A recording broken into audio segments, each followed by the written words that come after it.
Venezuela, finales de los años 80.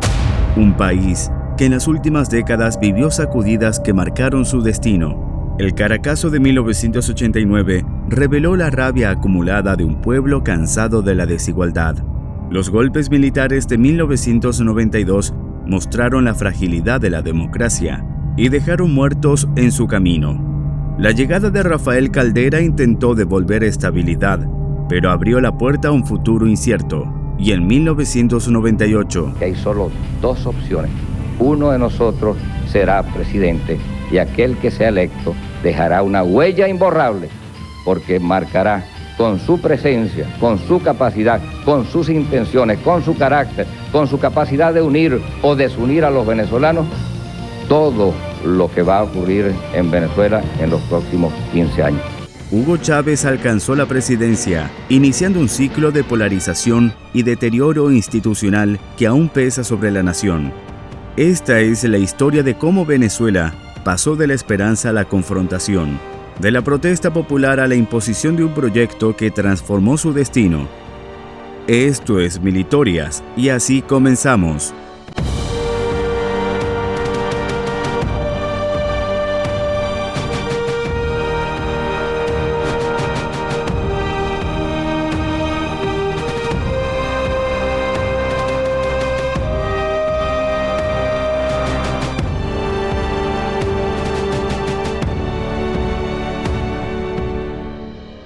El 27 de febrero de 1989, las calles de Caracas y otras ciudades se convirtieron en escenario de un estallido social, el Caracazo.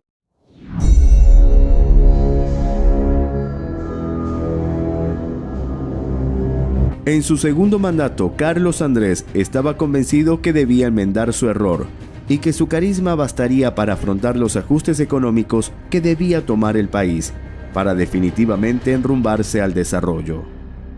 Para ello nombró en su gabinete de gobierno a los mejores tecnócratas del país, encabezados por el ministro de Planificación, Cordiplan, Miguel Rodríguez Fandeo. Estos desarrollaron un plan para bajar la inflación, liquidar la deuda pública y comenzar con un crecimiento económico sin déficit fiscal. Así lograr la desregulación de la economía a través de un programa de ajustes macroeconómicos. Este plan se denominó el Gran Viraje. El partido de gobierno, el llamado lucinchismo, prácticamente se colocaba en la oposición por sus diferencias con el perecismo. Además, COPEI y el MAS, los dos fuertes partidos opositores, fijaron de antemano una línea de impugnación a las medidas. De este modo, todo esfuerzo comunicacional para crear un colchón de opinión que amortiguara los efectos de los anuncios resultaba tardío e insuficiente. Este plan es anunciado el 16 de febrero de 1989, a 13 días de jurar por segunda vez como presidente de la República Carlos Andrés Pérez, pero este dio un breve discurso ante un auditorio de invitados especiales de todos los sectores gremiales, sin explicar a fondo las medidas que debían tomarse. Discriminación. No los defraudaré. Fortaleceré con mi vocación de servicio y la de mis colaboradores la confianza que Venezuela ha puesto en mí. Venezolanas, ustedes y yo, todos, estamos orgullosos de ser venezolanos. Venceremos las dificultades. Esto fue aprovechado por los sectores opositores al gobierno y sectores de extrema izquierda, enemigos de la democracia, para denominarlo paquetazo económico y decir que estas medidas eran para los ricos, que la gente iba a seguir siendo pobre e incluso se iban a multiplicar. Estas afirmaciones, y sin ningún contrapeso para informar las medidas, reavivó el resentimiento social obtenido desde el Viernes Negro y que se fue acrecentando día a día por los continuos mensajes de los opositores en entrevistas de radio y televisión.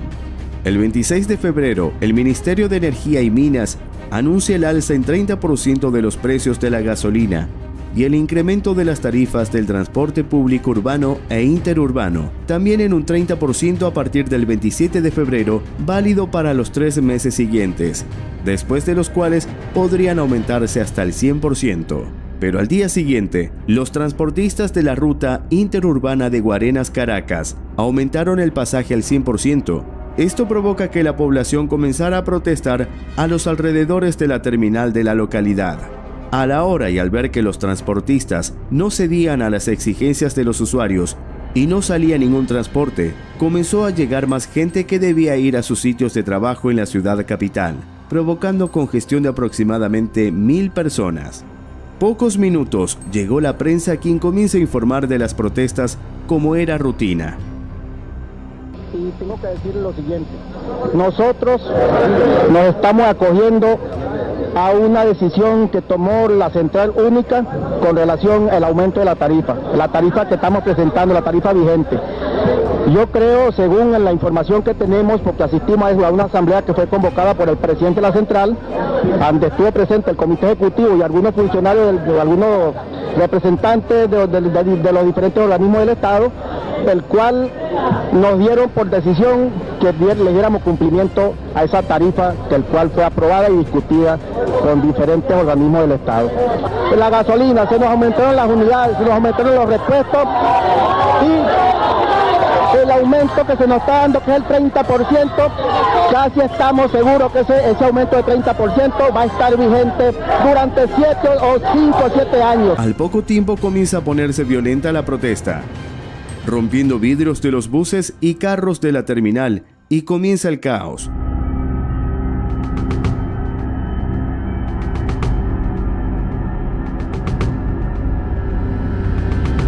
La población comienza a salir a las calles de Guarenas y posteriormente en Caracas, y comienzan los disturbios, saqueando los comercios. Los canales de televisión transmitían en vivo los hechos. Al principio en los sectores populares se veían protestas pacíficas, pero en segundos se convirtieron en violentas. Incluso existen videos en los que se ve a la policía metropolitana intentando poner orden a los saqueos para evitar la violencia. En horas de la tarde, la policía metropolitana es rebasada y la población saquea comercios de electrodomésticos, joyerías, calzado, ferreterías, abastos e incluso bodegas de personas en los mismos barrios. La protesta también se originaron en otras ciudades como La Guaira, San Cristóbal, Maracay, Valencia, Barquisimeto, Mérida y Ciudad Guayana. Desbordado por los saqueos, el gobierno declaró el toque de queda, cuyo horario fue establecido de 6 a.m. a 6 p.m., militarizó las ciudades principales y ordenó la suspensión de las garantías constitucionales. Por ello, no se puede permitir, y las Fuerzas Armadas no lo pueden permitir, que minorías que no quieren entender esta situación aprovechen cualquier evento para desatar una ola de intranquilidad en toda la nación. Esto no se puede tolerar y tenemos que pedirle a todos nuestros compatriotas serenidad y confianza en que el gobierno, frente a una situación de dificultades, con toda decisión está buscándole salidas a la situación.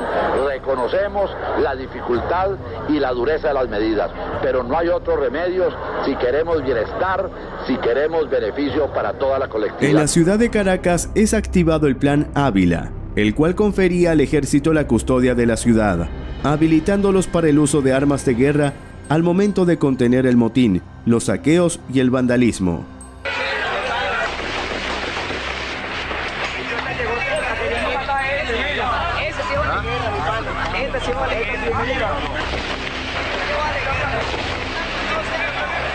Al ver la salida de los militares de los cuarteles en muchas ciudades, se festejaba los convoyes, pues se pensaba que los militares pondrían orden ante el vandalismo.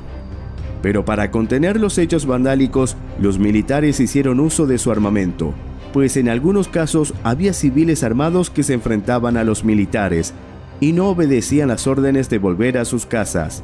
Estos hechos vandálicos continuarán hasta el 8 de marzo, principalmente en la Universidad Central de Venezuela y en los barrios de la ciudad capital, con un saldo devastador, mayoritariamente en esos sectores.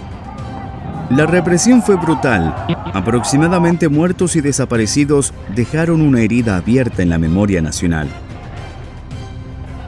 3 años más tarde, en 1992, la nación volvió a estremecerse un grupo de militares insurgentes, encabezados por el teniente coronel Hugo Chávez Frías, intentó tomar el poder por la fuerza. 3 de febrero de 1992, el presidente Carlos Andrés Pérez está por llegar al aeropuerto de Maiquetía. Ha sido un largo viaje desde la ciudad de Davos, donde participó en el Foro Económico Mundial. En la rampa presidencial se encuentra el edecán presidencial, el teniente coronel Gerardo Dudamel, y más tarde llega el ministro de la Defensa, general Fernando Antonio Ochoa Antich. Este último había pasado por el destacamento de la Guardia Nacional acantonado en el aeropuerto, solicitándole armas al coronel Ferreira da Silva, comandante de la unidad. Este se comunicó con el comandante general de la Guardia Nacional, quien le ordenó no dar ningún armamento al ministro, pues la seguridad del presidente estaba a cargo de la Casa Militar. Ante la negativa, el general Ochoa se dirige a la rampa presidencial. Al llegar, el edecán se sorprende. No es común que el ministro de la Defensa esté en ese lugar, por lo que le informa que llamara al ministro de Relaciones Interiores, Virgilio Ávila Vivas. A eso de las 11 de la noche y ya con el ministro Vivas en el sitio, llega el presidente acompañado del comandante de la Casa Militar, el vicealmirante Mario Iván Carratú Molina. Al ver al ministro de Defensa, el presidente extrañado, y le pregunta qué hace ahí. Este le dice que hay rumores de golpe de Estado en las Fuerzas Armadas. Ante tal noticia, Pérez le ordena a Ochoa Antich una reunión urgente con el alto mando militar para acabar con estos rumores. Tras esta charla comienza la caravana presidencial rumbo a Caracas. Estos se dan cuenta que uno de los túneles Boquerón está obstruido. Un grupo de militares retirados de Partido Bandera Roja y comunistas habían hecho la barricada para intentar secuestrar y asesinar al presidente Pérez. Al ver esto, las unidades cambian de carril y pasan por el túnel de contravía.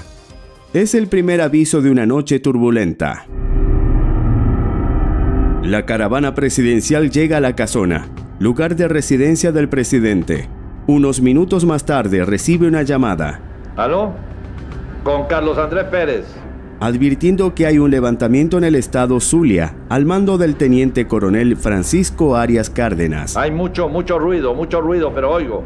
Ante esto, el presidente Pérez ordena ir inmediatamente al Palacio de Miraflores. Mientras salía el carro presidencial solo, sin escolta, llegaba el batallón José Leonardo Chirinos, al mando de Miguel Rodríguez Torres. Al ver el carro presidencial dejaron que se fuera, pues pensaron que el presidente no estaba ahí. Al llegar a Miraflores, le informan que las 7 unidades más potentes del ejército están comprometidas en la intentona, algo nunca antes visto. Incluso se convertía en un alzamiento más fuerte de lo que ocurrió en el Porteñazo. Las unidades militares alzadas formaban parte de las guarniciones militares de los estados Aragua, Carabobo, Miranda, Zulia y el Distrito Federal, dirigidos por Hugo Chávez Frías y Francisco Arias Cárdenas, así como también Joel Acosta Chirinos, Jesús Urdaneta y Jesús Miguel Ortiz Contreras. En el Zulia, Arias Cárdenas logra el control del estado y secuestra al gobernador Oswaldo Álvarez Paz. Ahora todo se centra en Caracas. Chávez coloca su comando de operaciones en el Museo Militar de la Planicie y ahí ordena el comienzo de la Operación Zamora. En La Casona, Miguel Rodríguez Torres comienza el bombardeo con morteros y disparos. Esa posición es defendida por la Casa Militar, policías del estado Sucre y algunos miembros de la DICIP. Mientras esto ocurría, el comandante encargado de la custodia de la familia del presidente pensó en rendirse, pero se dice que la primera dama, Blanca Rodríguez de Pérez, tomó una ametralladora y le advirtió al oficial que ella con otros más defendería la casa presidencial. Paralelamente comienza el asalto del Palacio de Miraflores. Se dice que unos 18 tanques de combate y 200 soldados de infantería intenta tomar entre la sede de la Guardia de Honor y el Palacio de Miraflores. El encargado de la defensa es el vicealmirante Mario Iván Carratú Molina, quien ordena replegar las fuerzas de la Casa Militar para repeler el ataque. Antes la posible caída del Palacio de Miraflores, Ninguno de los comandantes generales de la aviación, ni del ejército, ni la marina, ni el ministro de la defensa, que estaban en Fuerte Tiuna, respondía al teléfono.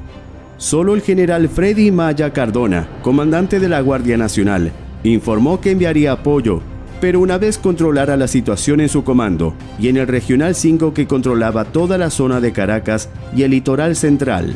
Ante esta respuesta, y al ver que posiblemente el regimiento de la Casa Militar podía caer, ya que no contaban con blindados para hacer frente, ni cañones antitanque, el vicealmirante informa al presidente que deben abandonar Miraflores, pero este se resiste a abandonar el puesto de mando. Pero al momento le dice a vicealmirante que tiene 5 minutos para sacarlo de ahí y llevarlo a una estación de televisión, pues debe dirigirse al país.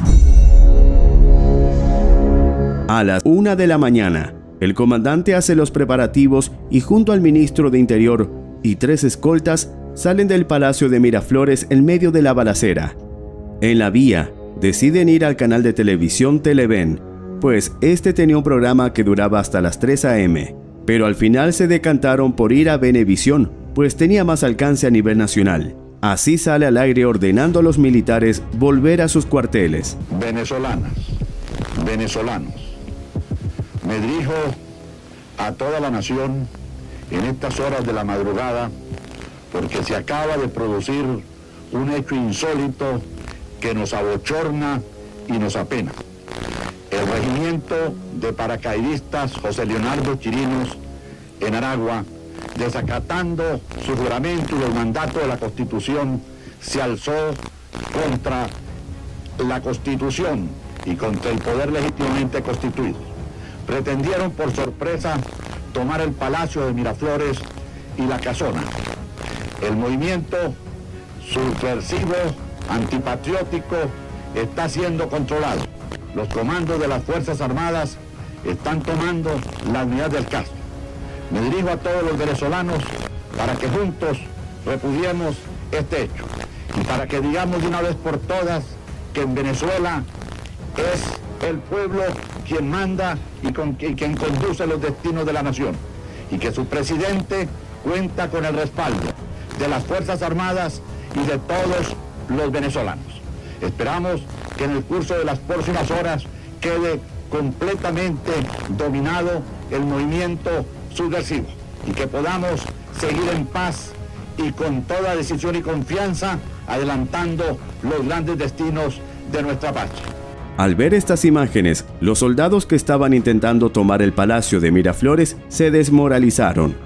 Unos minutos más tarde de salir al aire, el mensaje del presidente. La sede del canal fue reforzada por la Brigada de Fuerzas Especiales de la DICIP y llegan distintos políticos y senadores de diferentes bancadas a dar respaldo a Carlos Andrés. Por su parte, un grupo insurrecto se movilizó hasta Radio Caracas Televisión, Canal 2, con la intención de transmitir una cinta de video con la grabación de sus proclamas e intenciones.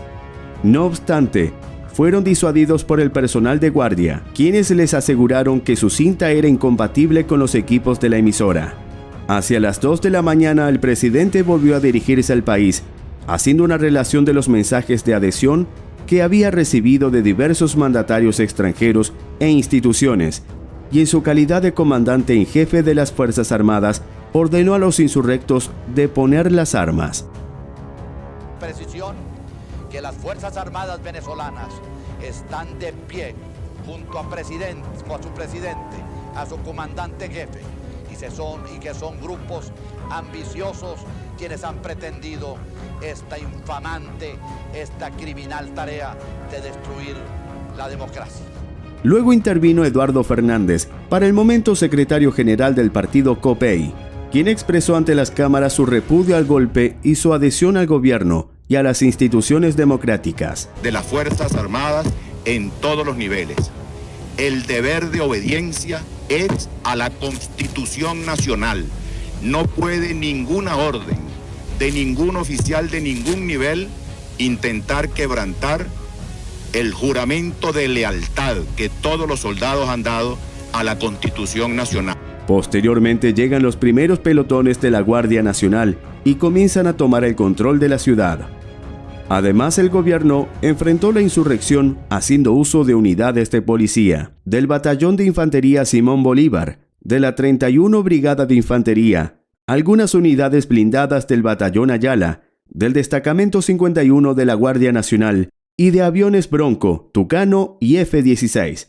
La rendición de los insurgentes comenzó una vez que las tropas leales retomaron el Palacio de Miraflores a las 4 a.m.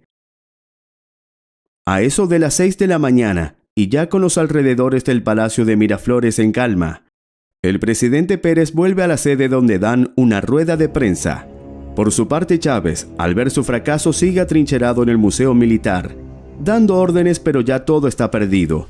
Le informan que debe rendirse, y es acompañado con oficiales de las fuerzas militares hasta la sede del Ministerio de la Defensa, donde sale a dar su infame discurso a eso de las 12 del mediodía, autorizado por el ministro de la Defensa. Simplemente, por ahora, los objetivos que nos planteamos no fueron logrados en la ciudad capital.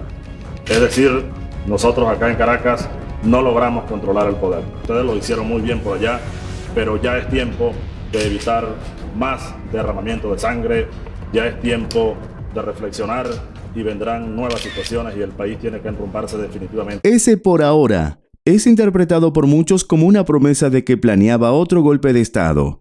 Comenzaba así la época más oscura de la historia en Venezuela.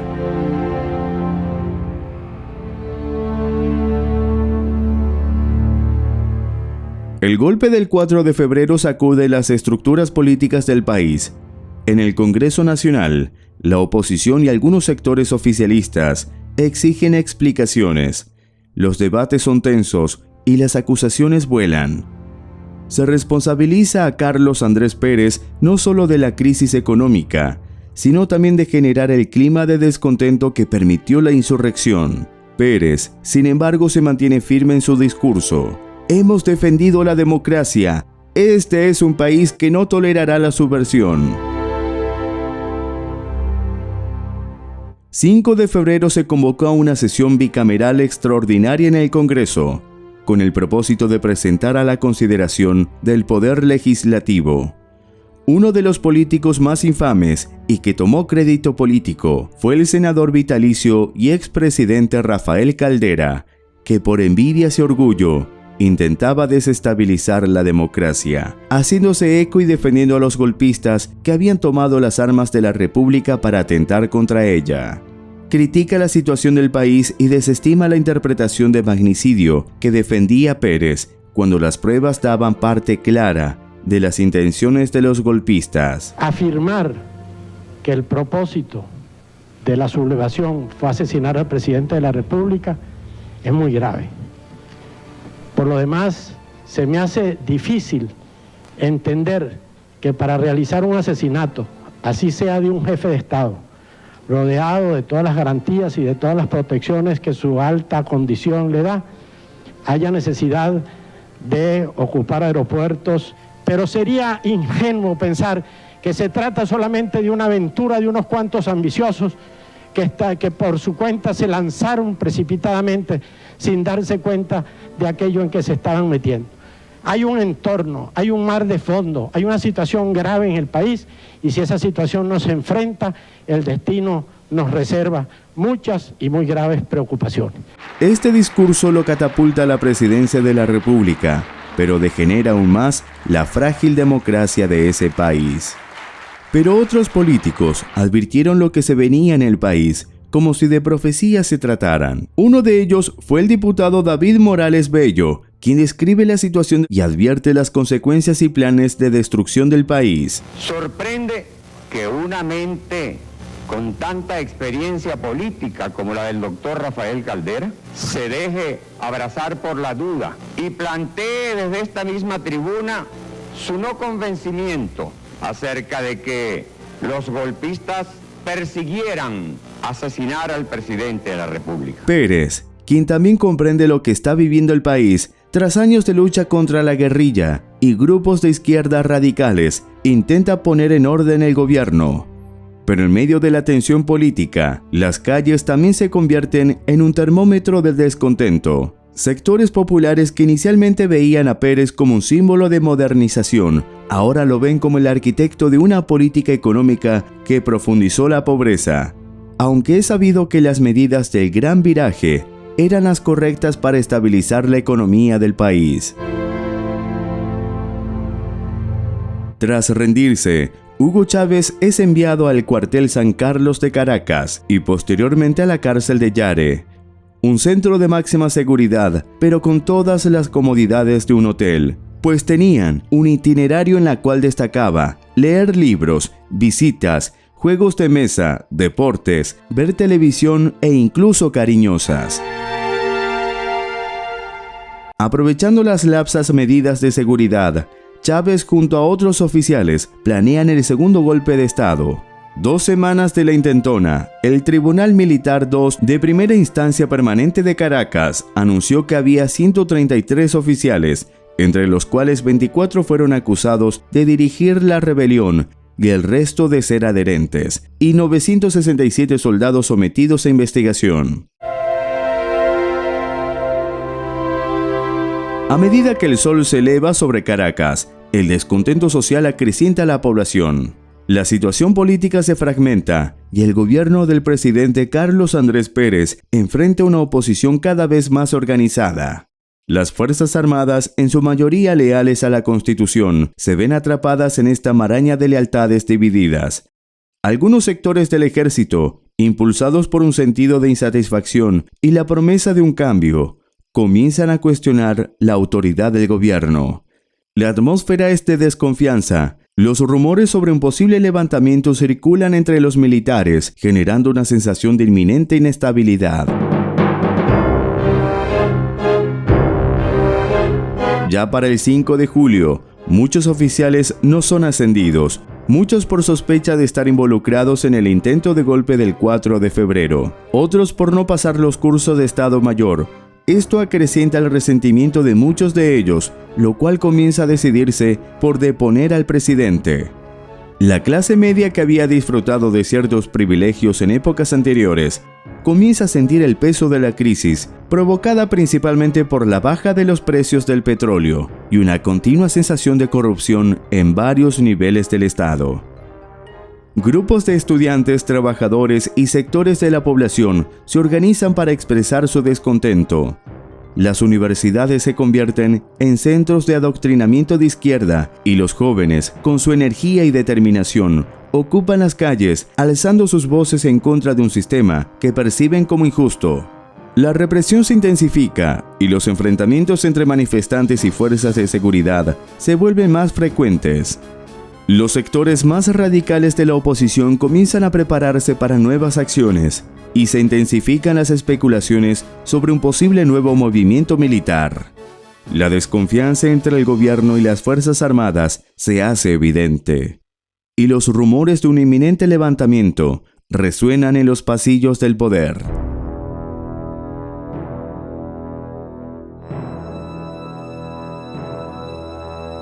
La situación política se vuelve aún más compleja cuando en medio de la crisis surgen nuevos partidos políticos y movimientos sociales como el Partido Convergencia de Rafael Caldera que buscan canalizar el descontento popular.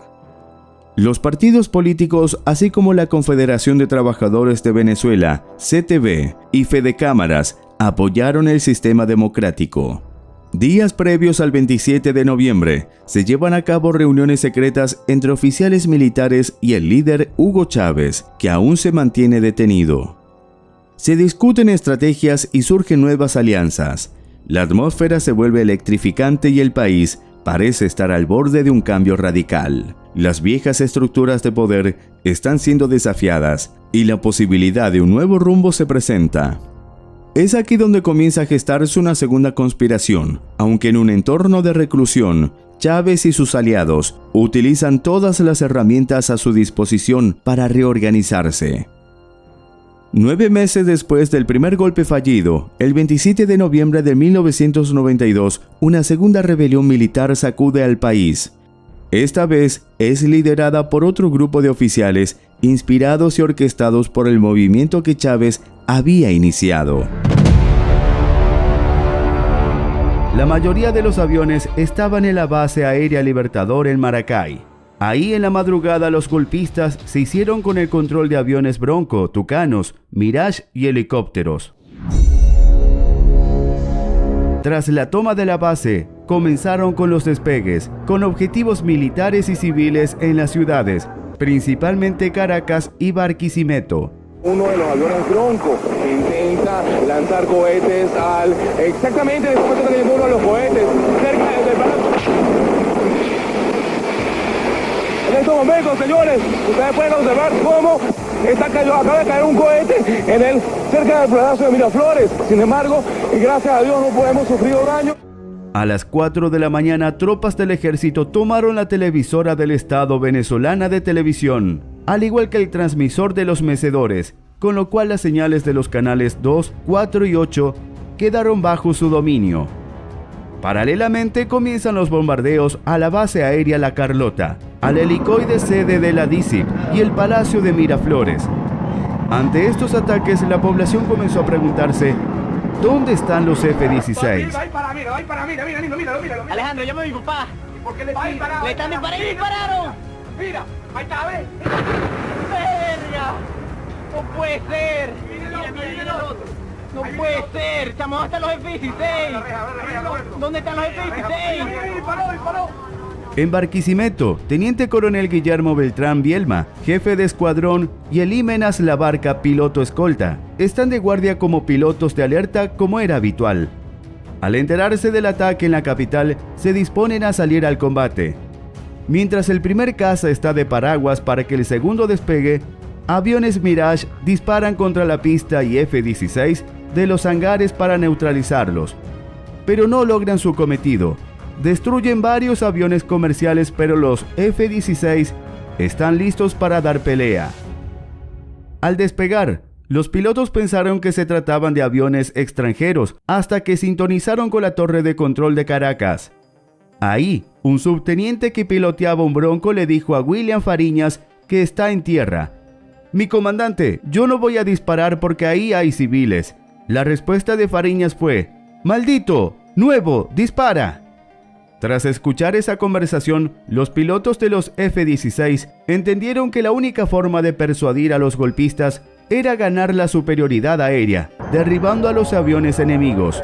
A pesar de que Venezuela tenía varios cazas F-16, solo 2 entraron en combate, derribando su primer avión en Barquisimeto, que intentaba bombardear la base aérea.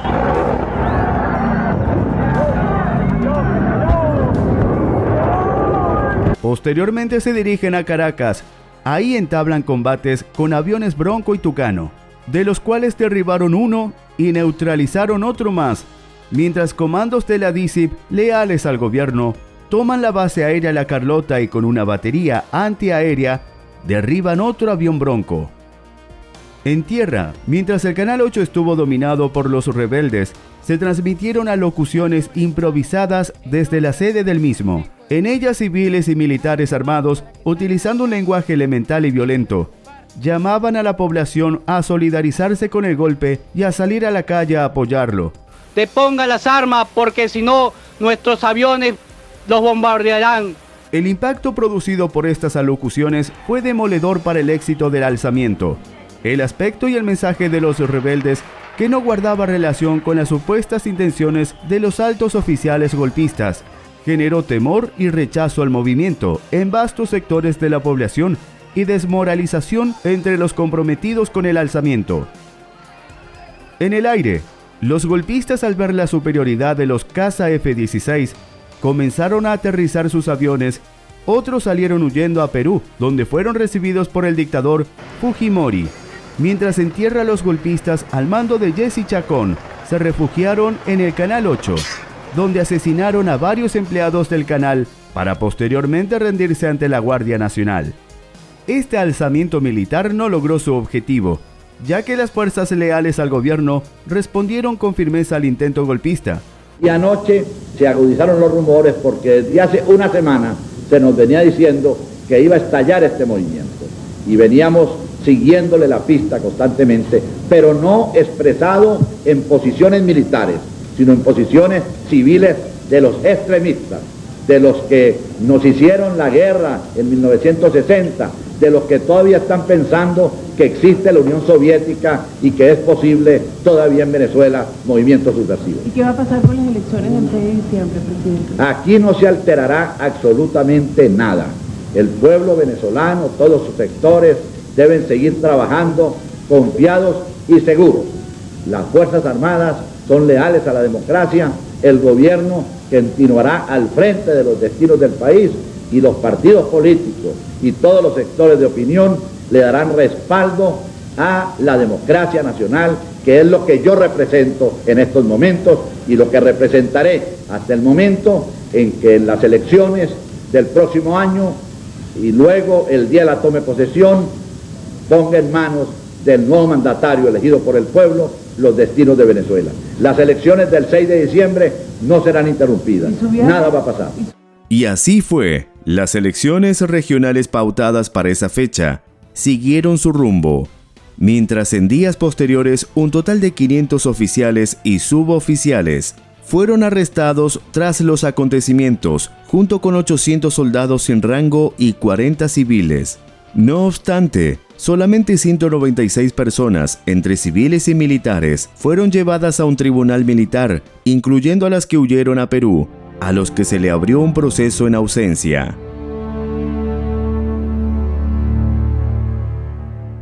Para el 6 de diciembre se realizan las elecciones regionales. Era la segunda vez que se elegían gobernadores en Venezuela, siendo el partido Copey el vencedor de la mayoría de gobernaciones, seguido por el partido de gobierno Acción Democrática y tercero el MAS.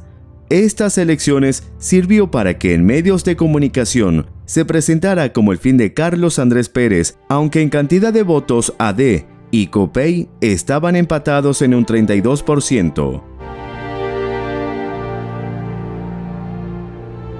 A medida que el tiempo pasaba, políticos como Rafael Caldera aprovechaba cualquier ventana para hablar mal del gobierno y justificar la actuación de los golpistas. De estos, 97 fueron condenados y el resto fueron absueltos.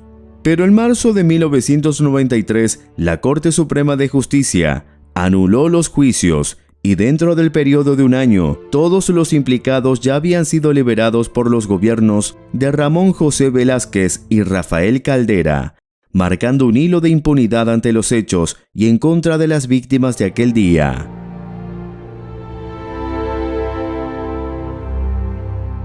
Esto impulsó la carrera política de Caldera, a quien muchos le atribuyen no perdonarle a Carlos Andrés por haber ganado 2 veces la presidencia de la República. Por otra parte, el periodista y fracasado ex candidato presidencial José Vicente Rangel reveló que presuntamente el presidente Carlos Andrés Pérez había utilizado 250 millones de bolívares pertenecientes al presupuesto del Ministerio de Relaciones Interiores para financiar las elecciones en Nicaragua y apoyar al gobierno de la recién electa presidenta Violeta Chamorro.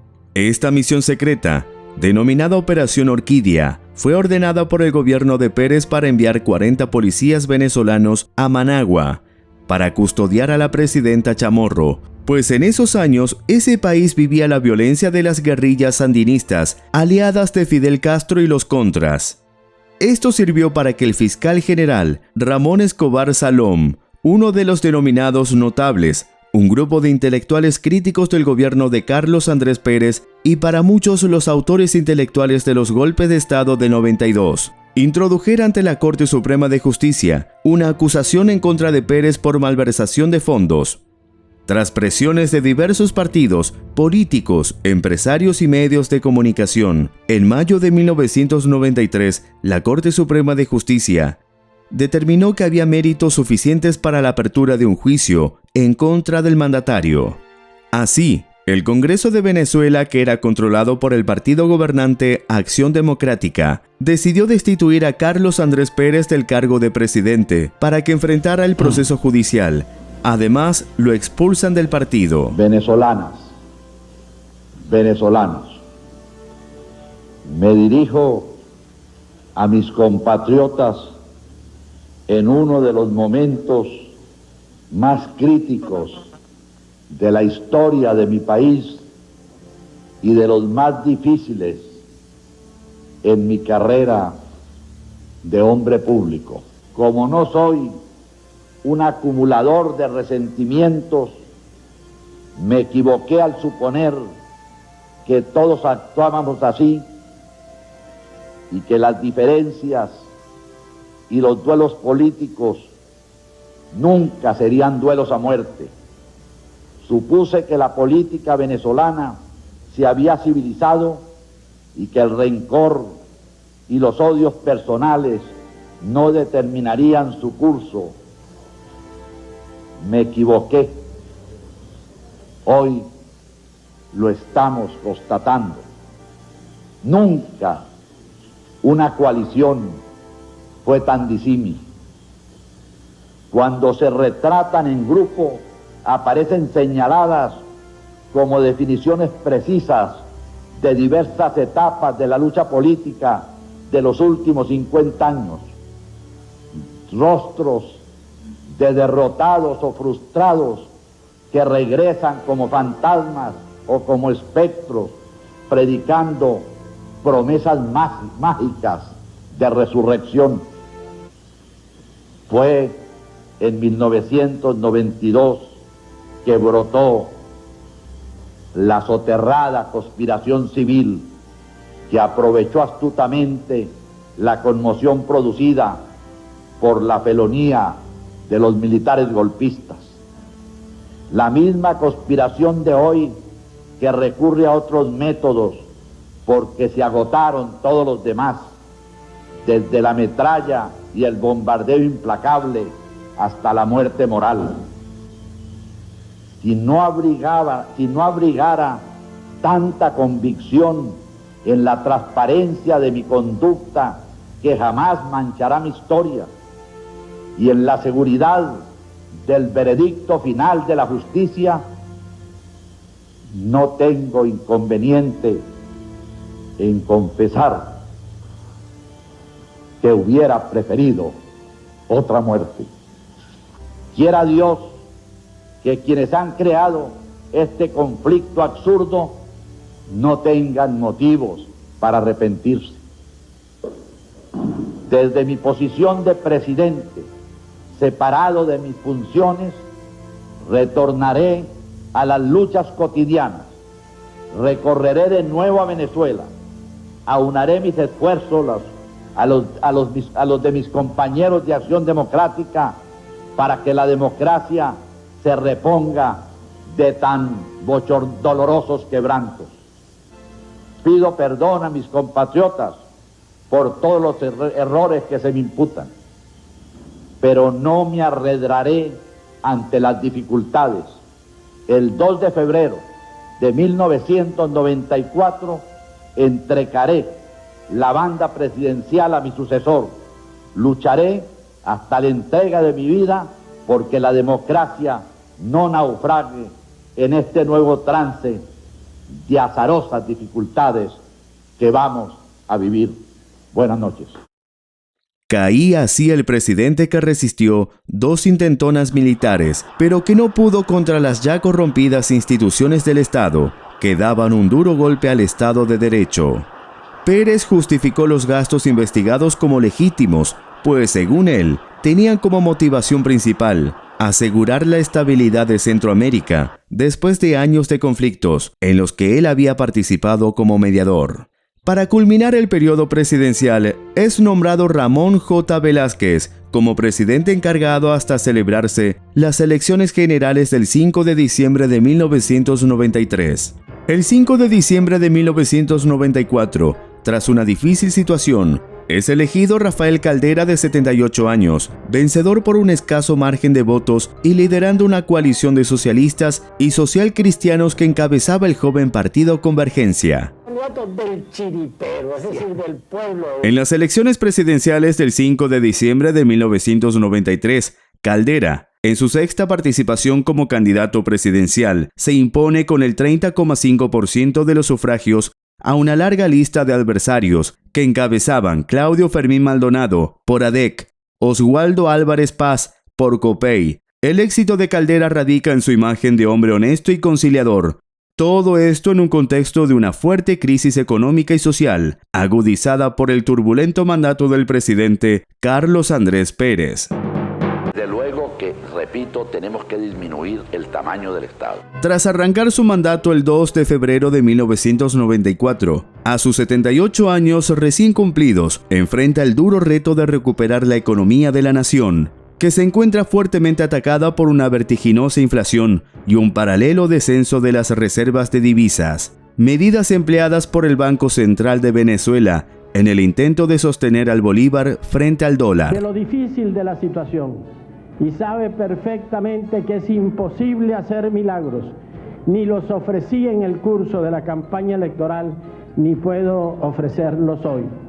Pero sí puedo asegurar, y es lo que la gente reclama del gobierno que hoy se inicia, trabajar incansablemente, con absoluta honestidad y vocación de servicio, para dar el frente a los terribles problemas que se han creado por la irresponsabilidad, la ineficiencia y la corrupción de los últimos años. Pero este no es el único reto al que se enfrenta Caldera.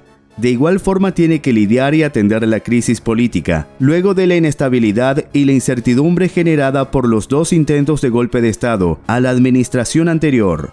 La suspensión de funciones de Carlos Andrés Pérez por parte del Congreso, bajo la acusación de malversación de fondos, y el corto gobierno interino de Ramón José Velázquez.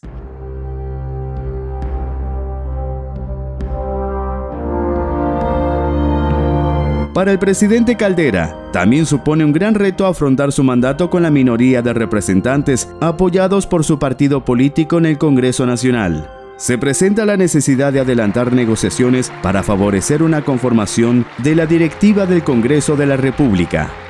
Y a partir de este punto, establecer alianzas perdurables en el tiempo para así garantizar la aprobación de medidas y leyes para afrontar la crisis en este nuevo periodo gubernamental. Estas negociaciones dan como resultado que un representante del partido Convergencia obtenga la presidencia del Senado y que un representante de Acción Democrática, con mayor número de diputados, sea el presidente del Congreso de la República. Esto lleva a un buen entendimiento entre el gobierno y la oposición. Todo esto cuando el presidente del partido Acción Democrática, que representa el principal partido de oposición, manifiesta su intención de no obstaculizar la gestión del gobierno actual. Así que las medidas propuestas por parte del gobierno de Caldera serán aprobadas por los parlamentarios de Acción Democrática. En su discurso de toma de posesión, el presidente Caldera expone los orígenes de la profunda crisis que azota a Venezuela. En este discurso afirma que la raíz de los problemas de esta crisis se debe a la descomposición política por la corrupción del gobierno anterior y los problemas económicos de la nación que se habían originado 20 años atrás a causa de las primeras explotaciones petroleras de la nación y la mala administración de los recursos. Si bien la gravedad de la situación indica declarar un estado de emergencia en el país, la disposición absoluta de Caldera es atender los problemas sin causar tanta preocupación a la ciudadanía. El proyecto inicial pretende atender los principales puntos clave de la economía, tales como luchar contra la inflación, disminuir el gasto público y combatir la corrupción. Anuncia la eliminación del impuesto al valor agregado, IVA, para sustituirlo por otras fuentes de ingreso fiscal. También ofrece aumentar el salario mínimo y los beneficios por alimentación y transporte, así como también dejar atrás el modelo rentista petrolero y promover un modelo altamente productivo, dándole prioridad a la reactivación de la agricultura, el turismo y las pequeñas y medianas empresas. Una de las primeras iniciativas por parte del Ejecutivo Nacional es la de convocar a todo el alto mando militar para removerlos de sus cargos alegando una renovación y reorganización de las Fuerzas Armadas. La orden se llevó a cabo eficazmente, sin producir mayores tensiones en la punta del alto mando militar. A pesar del malestar de varios de los oficiales de alto rango, la medida es vista como posición que favorece el regreso de las Fuerzas Armadas al sistema democrático. Una de las decisiones que causa mucha polémica por parte del nuevo mandatario es la absolución de los involucrados en los intentos de golpe de Estado del 4 de febrero y el 27 de noviembre de 1992. Este anuncio lo hace el 2 de febrero durante su discurso de toma de posesión en el Congreso de la República. Días más tarde, Son liberados el primer grupo de 23 de los militares golpistas, luego le seguirían otro grupo de 10 oficiales, y el 26 de marzo de 1994 es puesto en libertad al autor intelectual y material de la insurrección del 4 de febrero, Hugo Rafael Chávez Frías. Al poco tiempo también regresarían desde Perú los oficiales que escaparon comprometidos en el golpe del 27 de noviembre, quienes también se vieron beneficiados por esta absolución decretada por el presidente Caldera, con el fin de calmar las tensiones dentro de las Fuerzas Armadas por el cambio en el alto mando militar y así superar una crisis institucional. El 27 de junio, el presidente anuncia como medida económica la suspensión temporal de algunas garantías constitucionales, fundamentalmente las relacionadas con la propiedad privada y la libre actividad económica. Esto se puede traducir en un control por parte del Estado del mercado de cambios, el sistema bancario y los precios. El origen de esta problemática es por causa del derrumbe del sistema financiero luego de la intervención del Banco Latino en enero de 1994, interpretada por el presidente Caldera como un coletazo de la crisis moral de los años precedentes. Y para remate me dieron un cheque y me rebotó. Es una vergüenza para el mundo lo que está pasando aquí. Afecta bastante porque es el ahorro de 18 años de mi trabajo. Malísimo, malísimo, señora. Aquí no quiero pagar, todos los ladrones se lo llevaron fuera. Pero para mí es una intervención que para mí es muy malo porque me está perjudicando mucho. Si no me dan el dinero que tengo ahí, ¿qué hago? ¿Qué es de lo que vivo? Bueno, yo no tengo nada, lo que tengo lo tengo ahí. Este derrumbe de la banca privada deja en evidencia la magnitud de la crisis financiera que afecta a la economía nacional. La decisión del Ejecutivo Nacional es auxiliar con recursos extraordinarios del Fondo de Garantías de Depósito y Protección Bancaria FOGADE. Las entidades financieras que se encuentran en estado de bancarrota por la fuga de capitales serán intervenidas y saneadas por el Estado. El 14 de junio son intervenidos los bancos Maracaibo, Barinas, Construcción, La Guaira, Confinanzas Metropolitano, Amazonas y Fondo Fibeca.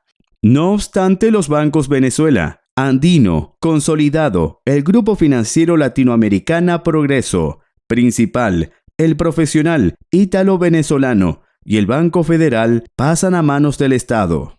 De tal forma, el Estado mantiene el control del 60% de las instituciones financieras del país, en medio de una ola de denuncias por irregularidades en el manejo de los auxilios financieros otorgados por el Estado a las entidades de la banca privada y como consecuencia de la huida del país de los banqueros responsables del mal manejo de los fondos. El Banco Central de Venezuela anuncia la suspensión inmediata de todas sus operaciones de compraventa de dólares, dado lo extraordinario de la situación. Las medidas fueron toleradas por la opinión pública y reciben la comprensión de la comunidad internacional en la creencia de que serán transitorias mientras dure la alarma financiera. Que el año transcurrido ha sido el más difícil de este medio siglo. No debería haber necesidad de insistir en que la crisis del sistema financiero ha sido quizás la más grave del mundo, en proporción al monto de nuestro Producto Interno. La crisis del sistema financiero es determinante para la salida del ministro de Hacienda, Sosa Rodríguez. Inmediatamente se inicia la reorganización del Gabinete de Economía para enfrentar la fuerte crisis.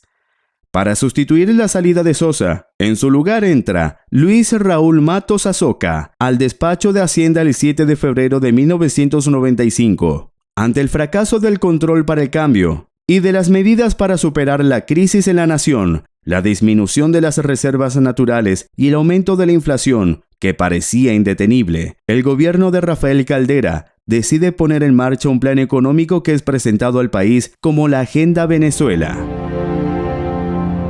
Para el 15 de abril de 1996, el presidente Caldera se dirige al país con un nuevo gabinete económico para informar sobre los nuevos aspectos fundamentales de esta Agenda Venezuela, procedimientos que son bien vistos por el Fondo Monetario Internacional. Estas medidas anunciadas contemplan el aumento del impuesto para las ventas de un 12,5% al 16,5%, el aumento progresivo de la gasolina y el diésel, asimismo el aumento progresivo de los servicios públicos, el incremento de las tasas de intereses, liberación del control de precios, ampliación del proceso de privatización. También se pasa al anuncio para atender la problemática de las prestaciones sociales, el cual será llevado a discusión entre el gobierno, el Congreso, los empresarios y los trabajadores. Así, el gobierno pasa a devaluar el bolívar un 70%, unificando los tipos de cambio, levantando los controles sobre las transacciones corrientes y de capitales, y liberalizando los tipos de interés bancarios, las tarifas de los servicios públicos y los precios de los combustibles, que se encarecían en un 800%. De los presupuestos del Estado se detrajo una tercera parte para atender el servicio de la deuda externa, que alcanza los 36.000 millones de dólares. Se abraza la disciplina fiscal ligada a una reforma tributaria, que supone la implantación nuevamente del IVA, y se reformaría el régimen de prestaciones sociales para que los trabajadores las percibieran cada año y no al finalizar la relación laboral con la empresa que los asalariaba. Luego de un intenso debate, en julio de 1997, el Congreso aprueba un nuevo estatuto laboral para intentar calmar un poco las agitadas aguas de una población enfurecida. Pero semanas más tarde, la Confederación de Trabajadores de Venezuela, CTV, convoca para el 6 de agosto de 1997 un paro cívico nacional. Esto con la finalidad de exigirle al sector empresarial de la nación que se apeguen a la nueva legislación aprobada por el Congreso. La paz laboral se logra por el resultado de los acuerdos tripartitos y del entendimiento entre empresarios y trabajadores para fundar las bases de un nuevo sistema de seguridad social. Este resultado se debe al empeño puesto por el gobierno al atender el desgaste social como una prioridad, a pesar de las dificultades y restricciones económicas que se han tenido que afrontar. Durante ese mismo año, el Producto Interno Bruto crece por encima del 55% y la tasa de inflación se reduce a la mitad. Sin embargo, la crisis financiera asiática de 1997 lleva los precios del petróleo a niveles muy bajos, lo que obliga al gobierno a realizar grandes recortes presupuestarios. Durante este segundo periodo de presidencia de Caldera, se continúa el proceso de apertura petrolera con el propósito de incrementar la participación del sector privado, nacional e internacional, en la operación, exploración y refinación de petróleo y gas natural. La crisis mundial del mercado petrolero logra influir negativamente en este proceso, provocando una aguda crisis fiscal con una disminución negativa considerable de los ingresos del Estado. A pesar de esto, para 1998, Venezuela tiene las reservas internacionales más altas de Latinoamérica en proporción al Producto Interno Bruto, alrededor de 15 millardos de dólares. Además, la deuda se reduce de 26.981 millones para 1994 a 23.175 millones para 1999.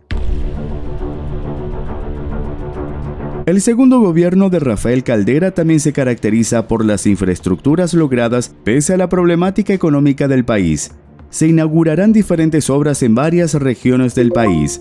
Entre las más importantes se encuentran la puesta en servicio del primer tramo de la línea 3 Plaza Venezuela, el Valle del Metro de Caracas, el cual ya había sido iniciado por gobiernos anteriores. En paralelo, se comienzan los avances para el proyecto del ferrocarril Caracas-Cuba. Por otro lado, el 23 de enero de 1997 se inauguran las etapas 2 y 3 de la central hidroeléctrica Macagua. La hidroeléctrica del Caroní ha sido una empresa de inmensa magnitud, que ha requerido una gran continuidad, un esfuerzo que ha estado por encima de las diferencias de partidos, de las diferencias de gobernantes, de las diferencias de tendencias políticas, de las diferencias de concepciones, pero que ha representado la voluntad de colocar los grandes intereses del país por encima de todas esas diferencias. La transformación del Caroní es un hecho fundamental. Ese mismo año también se inaugura la carretera Dr. Rafael Caldera, que conecta las ciudades de Mérida y El Vigía.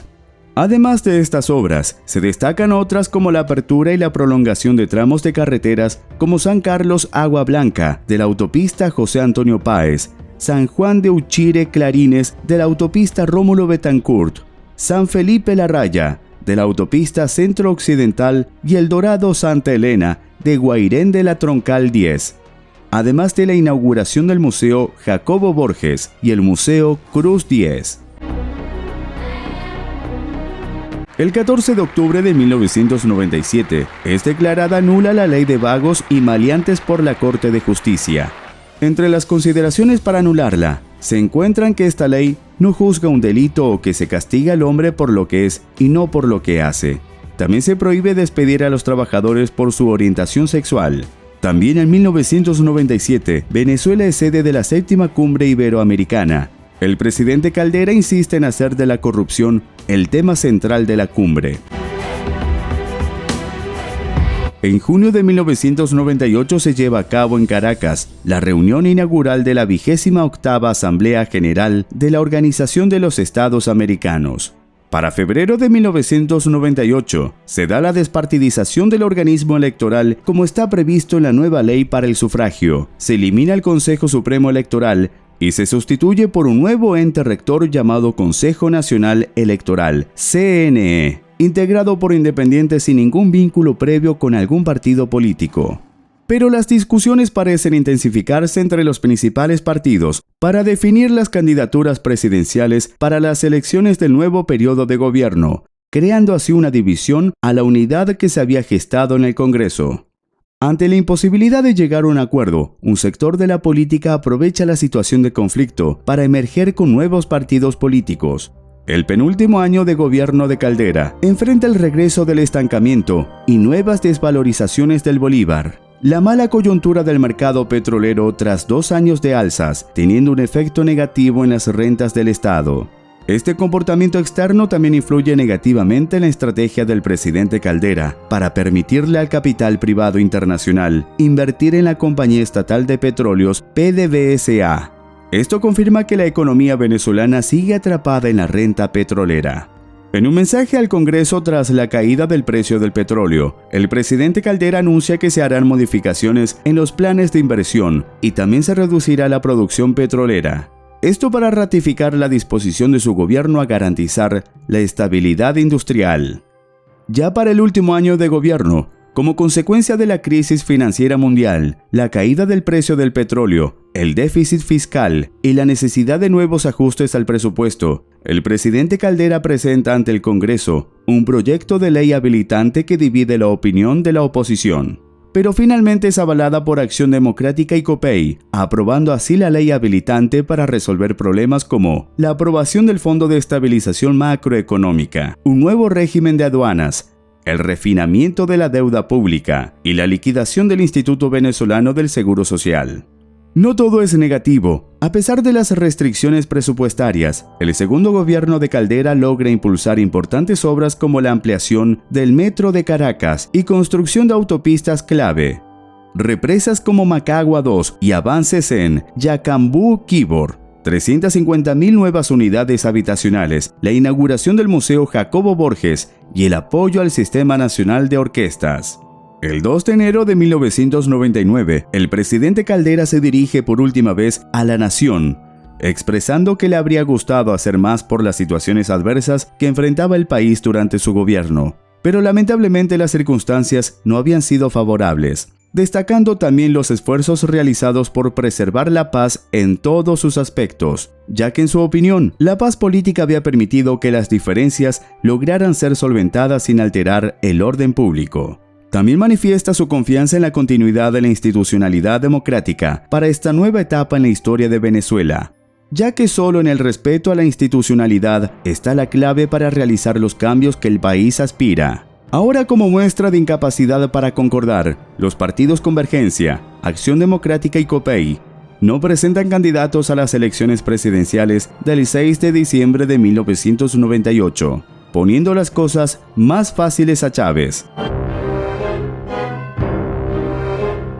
Las elecciones presidenciales son pautadas para el domingo 6 de diciembre de 1998, con el objetivo de elegir al presidente de la República para el periodo 1999-2004, siendo la primera vez que los comicios presidenciales se realizan separados de las elecciones parlamentarias. Este domingo tenemos una gran responsabilidad, elegir al próximo presidente de Venezuela. Acude temprano a tu centro de votación. Elige tu futuro. Consejo Nacional Electoral. También es el último proceso electoral llevado a cabo bajo las directrices de la Constitución de 1961. Bajo la misma, Rafael Caldera, quien funge como el presidente saliente, no puede presentarse como candidato para la reelección. Estos comicios se caracterizan por el hecho de que ninguno de los principales partidos tradicionales, Acción Democrática y COPEI, que habían dominado la vida política venezolana desde la democratización, ninguno presenta un candidato serio para la presidencia del pueblo venezolano. Esta indecisión política de Acción Democrática y COPEI es aprovechada por Hugo Chávez Frías, un ex militar de ideología socialista que había liderado un criminal golpe de Estado en 1992 contra el gobierno de Carlos Andrés Pérez, y se presenta como candidato de su partido, el Movimiento Quinta República MBR, y es apoyado por una coalición conocida como Polo Patriótico, esos que una vez formaron el partido Convergencia, además de personajes de AD y COPEI. Pero antes de esa decisión, Chávez consideraba ejecutar otro intento de golpe de Estado, y ante las escasas perspectivas, asesores como Luis Miquilena lo instaron a reconsiderar su escepticismo sobre las elecciones, argumentando que una victoria convincente para Chávez llevaría a que no pudiera negarle el poder. Quien se encuentra acá en La Habana, como ustedes saben, en Venezuela nadie sabe lo que puede ocurrir en cualquier momento. Nosotros, por ejemplo, que estamos entrando en un año electoral 1995, dentro de un año, en diciembre, habrá en Venezuela otro proceso electoral ilegal e ilegítimo, signado por una abstención, ustedes no lo van a creer, del 90% en promedio. Para averiguar si este era el caso, Chávez forma equipos de psicólogos, sociólogos, profesores universitarios y estudiantes para llevar a cabo una encuesta. Con su apoyo, los miembros de base del movimiento bolivariano encuestaron a decenas de miles de personas en todo el país. Los resultados mostraron que el 70% de los encuestados apoyan a Chávez para la presidencia. A pesar de esto, el movimiento bolivariano revolucionario 200 se mantiene dividido sobre la participación electoral y pasa un año debatiendo el tema en asambleas locales, regionales y nacionales. El 19 de abril de 1997, un Congreso Nacional tarda desde las 9 de la mañana hasta las 2 de la madrugada del día siguiente en llegar a la conclusión de que finalmente lanzaran la candidatura de Chávez. Algunos miembros del movimiento renunciaron en protesta, considerando que una derrota electoral pondría en juego la viabilidad del movimiento. En julio de 1997, Chávez registra el movimiento como partido político bajo el nombre Movimiento Quinta República, MBR, pues no se podía usar a Bolívar en campaña electoral. Desde allí, Hugo Chávez emerge como una figura disruptiva en este escenario. Con apenas 44 años, el golpista se da a conocer en el ámbito político tras ser liberado en 1994 por un indulto del presidente Rafael Caldera por sus crímenes del 4 de febrero de 1992. Chávez inicia su carrera política con un discurso incendiario contra la vieja élite política.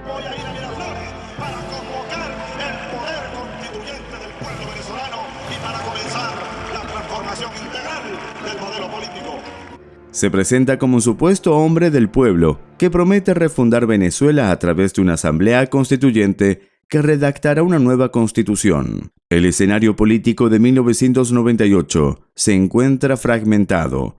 La campaña es dominada por candidatos independientes. Los partidos tradicionales presentan candidatos con poca capacidad para generar entusiasmo. Por un lado, Irene Sáez, ex Miss Venezuela, ex Miss Universo 1981 y alcaldesa de Chacao, es candidata bajo su propio partido político llamado Integración y Renovación Nueva Esperanza Irene. Su campaña se basa en acabar con la corrupción, reducir la burocracia y refinanciar la deuda pública. En una encuesta en diciembre de 1997, Irene Sáez recibe el 70% de las preferencias como candidata independiente. Sin embargo, su apoyo cae en picada hasta un 15% a medida que el público se muestra cada vez más escéptico con respecto a su preparación para ejercer la presidencia y pierde parte de su credibilidad cuando acepta el respaldo de Copey. Su imagen fresca parece prometedora, pero su conexión con el sistema tradicional la debilita. 4 días antes de las elecciones, Copey le retira su respaldo para apoyar a otro de los candidatos en un intento desesperado por prevenir la victoria de Hugo Chávez.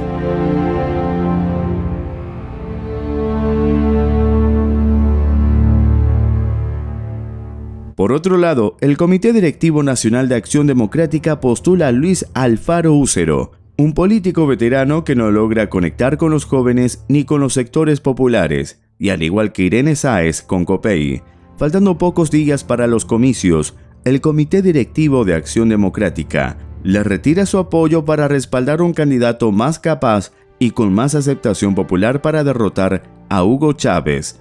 Pero Alfaro no acepta la decisión de Acción Democrática y termina siendo expulsado del partido del que era el secretario general y decide continuar con la campaña electoral con la ayuda de Unión Republicana Democrática, URD, Organización Renovadora Auténtica ORA y otras organizaciones. Gobernaría solo. No, tampoco dije. ¿Con quién va a gobernar entonces? Yo no he dicho que va a gobernar solo. Yo dije más bien y lo hemos demostrado siempre, que nosotros en el gobierno nunca hemos gobernado solo. Por su parte está Enrique Salas Romer, gobernador de Carabobo y líder del nuevo partido Proyecto Venezuela. Al principio de la campaña electoral, ni él ni Chávez son considerados como candidatos con posibilidad de triunfo, pero Salas Romer aparece como un candidato creíble luego de que Irene Sáez y Luis Alfaro Úcero perdieran terreno y alcanza el 21% en las encuestas en agosto de 1998.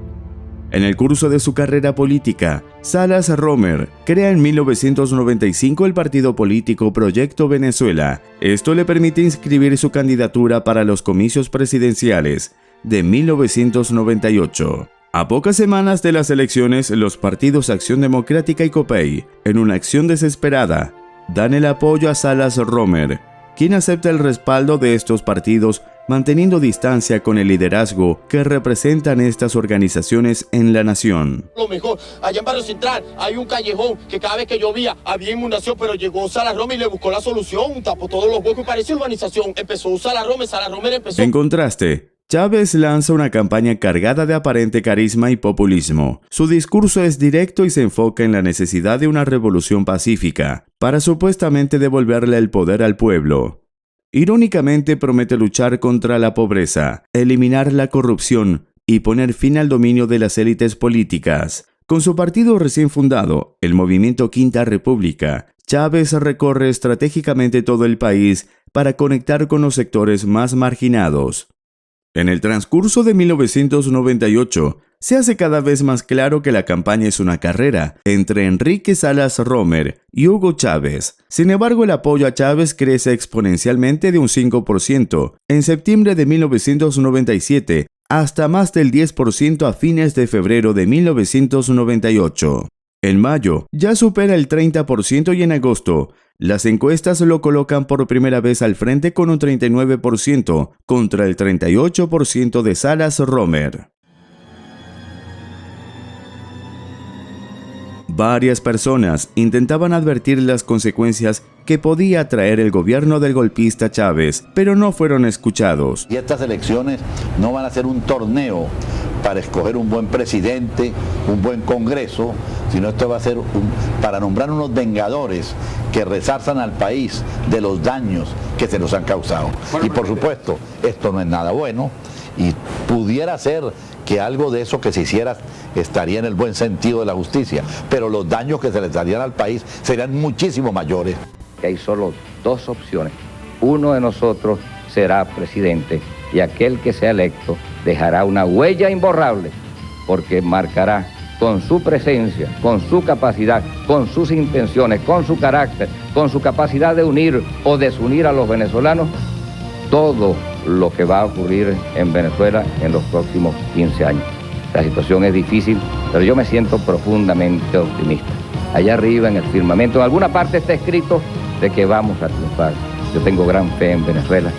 Estoy seguro de que entre todos le vamos a devolver la alegría a nuestro país. Estas elecciones se caracterizaban por ser las primeras, utilizando el sistema de votación automatizado del mundo, que conecta con una red electrónica integrada que debe transmitir los resultados de los centros de votación a la sede central en cuestión de minutos. Este sistema de votación automatizado le permite al Consejo Electoral anunciar los resultados dentro de un rango de 2 horas y media posteriores al cierre de las urnas.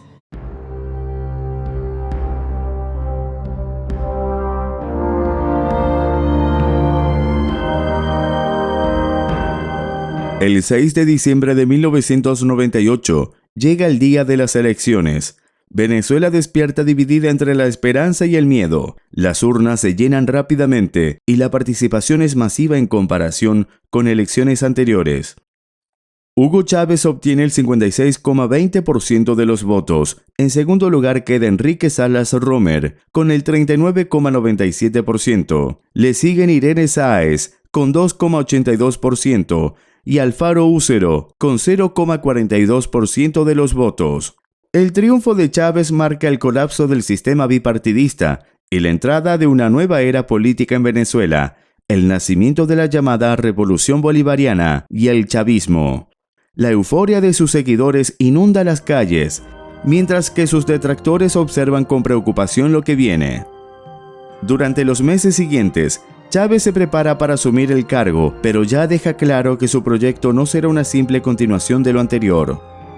Convoca al pueblo a unirse en la llamada Revolución Bolivariana, una transformación profunda supuestamente basada en las ideas de Simón Bolívar y abusando del nombre del Libertador. Su plan central es convocar a una asamblea constituyente para redactar una nueva constitución que sustituya a la de 1961. La transición no está exenta de controversias. Mientras sus simpatizantes celebran el cambio, sus opositores temen un giro hacia el autoritarismo. Chávez asegura que su gobierno será democrático, pero su estilo directo y su discurso polarizador ya generan tensiones en el país y se auguran días oscuros para la nación. Finalmente, el 2 de febrero de 1999, Hugo Chávez Frías jura como presidente de Venezuela en una ceremonia que rompe con las tradiciones. En lugar de usar el habitual juro, establecido en la Constitución de 1961, Chávez añade su toque personal. Y hacer cumplir la Constitución y las leyes de la República. Juro delante de Dios, juro delante de la patria, juro delante de mi pueblo, que sobre esta moribunda Constitución haré cumplir, impulsaré las transformaciones democráticas necesarias para que la República Nueva tenga una carta magna adecuada a los nuevos tiempos. Lo juro. Con un estilo de liderazgo que divide a la nación, Chávez se embarca en un proyecto ambicioso: la transformación absoluta del sistema político con una nueva constitución.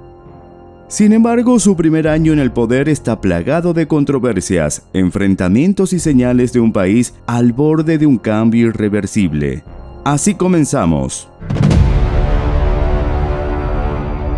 Desde su llegada al poder el 2 de febrero de 1999, Hugo Chávez se posiciona como un supuesto líder del pueblo y el redentor de los oprimidos.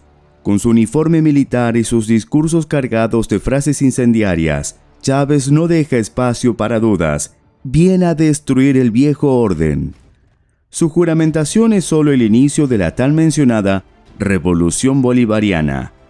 Un proyecto que supone prometer justicia, igualdad y sobre todo, el poder al pueblo. Pero en los pasillos del poder y en las reuniones de las élites económicas, las alarmas no dejan de sonar. Para muchos, Chávez es un peligroso populista que, bajo el disfraz de la democracia, busca instaurar un régimen autoritario. En las calles, las opiniones están divididas. Mientras los sectores populares lo aclaman como un héroe, los opositores lo ven como un hombre lleno de ambiciones personales. Chávez no pierde el tiempo. En sus primeros meses de gobierno, lanza una propuesta para un referéndum consultivo para la convocatoria de una Asamblea Nacional Constituyente por decreto presidencial. Una de las promesas de campaña electoral del recién llegado al poder es imponer una refundación del país. Esta convocatoria tiene como objetivo consolidar un poder absoluto y desmantelar las instituciones democráticas mediante la convocatoria de una Asamblea Constituyente. Este órgano va a suplantar al ya debilitado Congreso durante un periodo transicional de 6 meses. El 25 de abril de 1999, los venezolanos acuden a las urnas. Las preguntas de este referéndum consultivo para la convocatoria de una Asamblea Nacional Constituyente son: 1. ¿Convoca usted una Asamblea Nacional Constituyente con el propósito de transformar el Estado y crear un nuevo ordenamiento jurídico que permita el funcionamiento de una democracia social y participativa? 2. ¿Está usted de acuerdo con las bases propuestas por el Ejecutivo Nacional para la convocatoria a la Asamblea Nacional Constituyente, examinadas y modificadas por el Consejo Nacional Electoral en sesión de fecha 24 de marzo de 1999 y publicada en su texto íntegro en la Gaceta Oficial de la República de Venezuela, número 36.669 de fecha marzo 25 de 1999? Estas preguntas solo tienen como respuestas elegir el sí o no. El sí en la primera pregunta obtiene el 87% de votos y la segunda, el sí, logra 81,7% de votos. Pero la abstención para esta consulta alcanza el 62,3%, la más alta de la historia comicial del país hasta este momento. Pero Chávez no se detiene ante las críticas. Con un estilo confrontacional, acusa a los medios de comunicación y a los partidos tradicionales de ser cómplices de la corrupción y de oponerse al cambio que el pueblo exige. Yo, Napoleón, que estoy convencido de que el único camino pacífico, lo vuelvo a repetir ante ustedes, el único camino pacífico para salir de esta tragedia social, económica y política, la cual nos trajeron 40 años de falsa democracia, no hay otro camino que el camino de la Asamblea Constituyente, una nueva constitución. Sus discursos transmitidos en largas alocuciones televisadas polariza aún más la sociedad. Puedo decir que Tarek William Saab es candidato a la constituyente. ¿Por qué no? ¿Cuál es el misterio? ¿Cuál es el problema? Ya yo sé por qué no quieren. Porque ellos quieren que el pueblo esté confundido. Como cuando el niño va a la piñata y le dan vueltas y lo marean para que no sepa dónde está la piñata. Igualito al pueblo lo quieren marear. Por orden del Consejo Nacional Electoral, para el domingo del 25 de julio de 1999, nuevamente se convoca a elecciones para decidir los miembros que conformarán la Asamblea Constituyente. COPEI y Acción Democrática apoyan el referéndum con reservas y el líder de Convergencia y expresidente, Rafael Caldera, rechaza rotundamente la propuesta convocando a la abstención, debido a que, según él, las Fuerzas Armadas están siendo politizadas y las propuestas no son para mejorar las instituciones democráticas, sino para desmejorarlas. Para estas elecciones se crean dos grandes coaliciones, el Polo Patriótico, que es conformado por el Movimiento Quinta República, MVR, el Movimiento al Socialismo, MAS, Patria para Todos, PPT, el Partido Comunista de Venezuela, PCV, el Movimiento Electoral del Pueblo, MEP, y otros grupos menores. Por el llamado Polo Democrático lo conforman Acción Democrática, COPEI y Proyecto Venezuela. Se presentaron en total 1.167 candidatos para los 128 cupos de elección directa. Los 3 restantes están asignados a representantes indígenas. Pero una ingeniosa trampa le permite a Chávez una mayor distribución de los escaños, logrando tener más diputados con menos votos. En estas elecciones se ven las primeras señales del instinto fraudulento del chavismo, ya que el oficialismo logró alcanzar el 65% de los votos y un movimiento que afecta directamente a la distribución de los escaños les permite obtener 125 representantes en la Asamblea, de 131 el 95% de los asientos. Esto se debe al movimiento de incluir a su revolución socialista todos los representantes de los grupos indígenas, dejando solo 6 representantes de la oposición en esta asamblea constituyente. Los críticos advierten que esta asamblea no es más que un cheque en blanco para que Chávez haga lo que quiera con el país. De cierre de las mesas de las 4 de la tarde hasta las 6 de la tarde. Una abstención hasta el momento en que han sido escrutados 3.677.311 votos. Se marca la abstención en 54%. En medio de un ambiente de euforia y temor, la constituyente comienza sus trabajos. Las propuestas de Chávez apuntan a rediseñar el país desde sus cimientos con un nuevo sistema político, cambios económicos y una mayor participación ciudadana. Pero detrás de estas ideas se puede ver la sombra de un proyecto personalista y autoritario. Legalidad absoluta y una legalidad impresionante para que ahora sí la soberanísima Asamblea Constituyente comience a tomar las decisiones que tenga que tomar. Dentro de esta asamblea constituyente se consagra el poder autoritario del oficialismo con la formación de liderazgo. Se nombra como presidente de la misma a Luis Miquelena del movimiento Quinta República. Por el mismo partido es nombrado como primer vicepresidente a Isaías Rodríguez, y Aristóbulo Isturiz por Patria para Todos es nombrado como segundo vicepresidente. Es que el Congreso venezolano degeneró en una macolla de cosas allí que no funcionaba.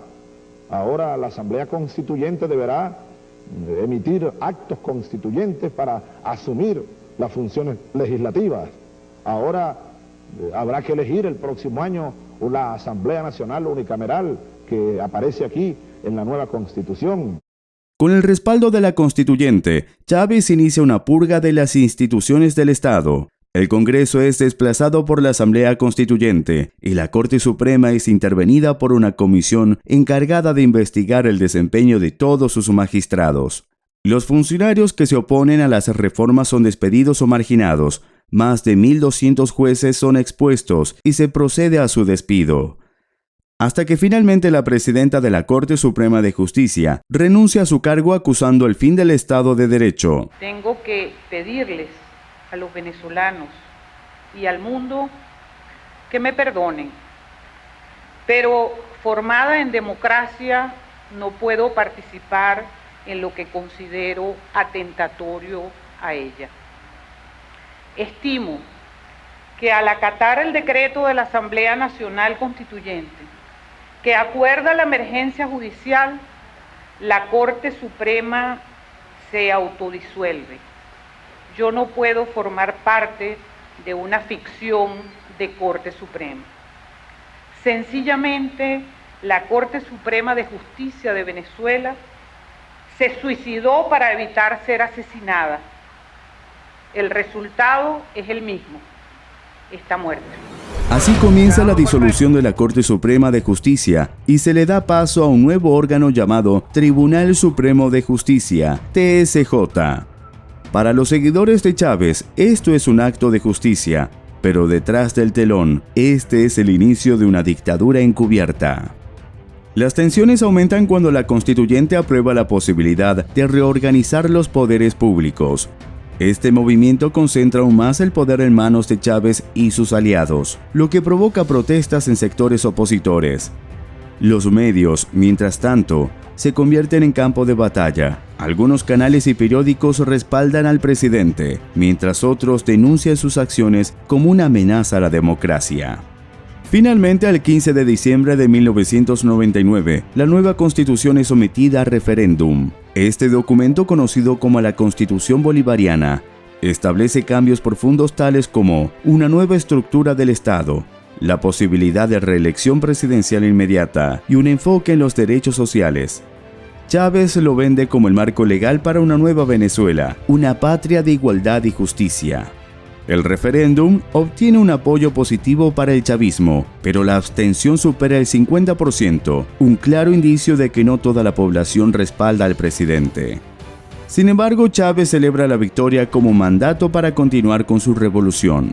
Pero mientras el país digiere los cambios políticos, una tragedia sacude a Venezuela como si la tierra hablara. Ese mismo 15 de diciembre de 1999, sucede la primera crisis que Chávez debe enfrentar en su gobierno.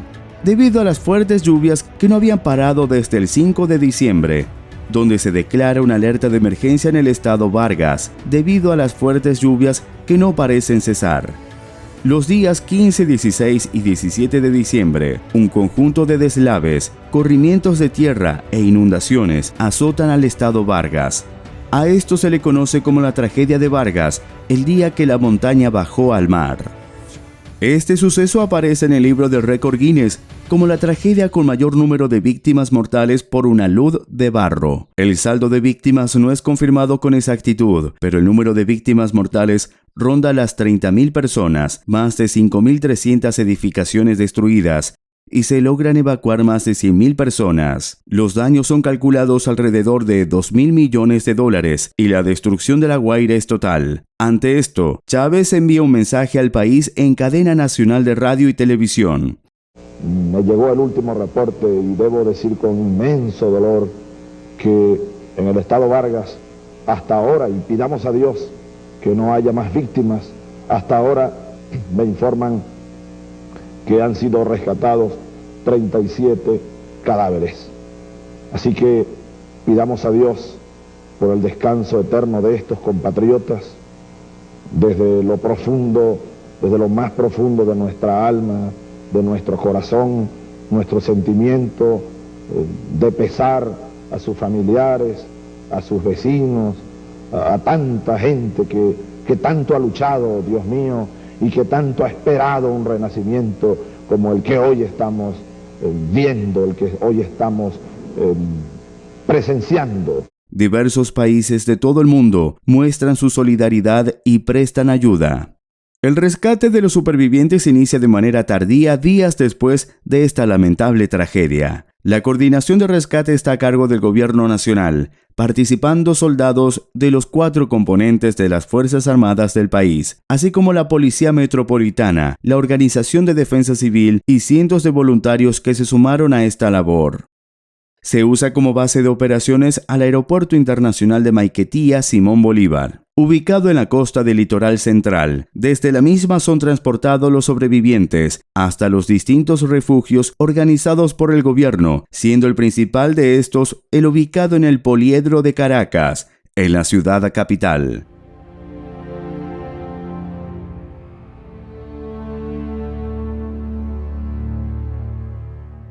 A pesar de los esfuerzos, se necesita mucha más ayuda para las labores de rescate, pero Hugo Chávez rechaza el envío de 2 navíos estadounidenses que transportan 450 ingenieros de la Armada y los marines, así como tractores, bulldozers y maquinaria de ingeniería. Chávez alega que Venezuela no necesita personal adicional, dinero o equipos. Sin embargo, acepta la ayuda de los demás países. Las críticas se hacen sentir hacia Chávez por politizar la ayuda humanitaria. El 20 de diciembre de 1999, la nueva constitución fue aprobada en referéndum. Venezuela dejó de ser la República de Venezuela para convertirse en la República Bolivariana de Venezuela. El cambio no fue solo de nombre, fue el inicio de la destrucción de la venezolanidad que marcaría el rumbo del país en el siglo XXI. Así comenzó una etapa que cambiaría para siempre la historia de Venezuela, del Caracazo a los golpes militares, de la promesa de estabilidad con Caldera a la irrupción de Chávez en el poder. La década de los 90 no fue solo un capítulo de crisis, fue el preludio de una transformación que aún hoy define el destino de la nación. Un país marcado por la sangre, la pobreza y la traición política, se encaminó hacia un nuevo horizonte. El socialismo emergió como bandera, pero también como interrogante. ¿Fue inevitable este camino? ¿Podrá Venezuela algún día romper las cadenas de la ideología y escribir un futuro distinto? La historia no está cerrada, el debate sigue vivo. Déjanos tu opinión en los comentarios y únete a esta conversación que atraviesa generaciones. Y recuerda, suscríbete al canal para seguir explorando los episodios que revelan cómo el pasado sigue moldeando nuestro presente. Esto es Militorias, Historia y Fuerzas Militares.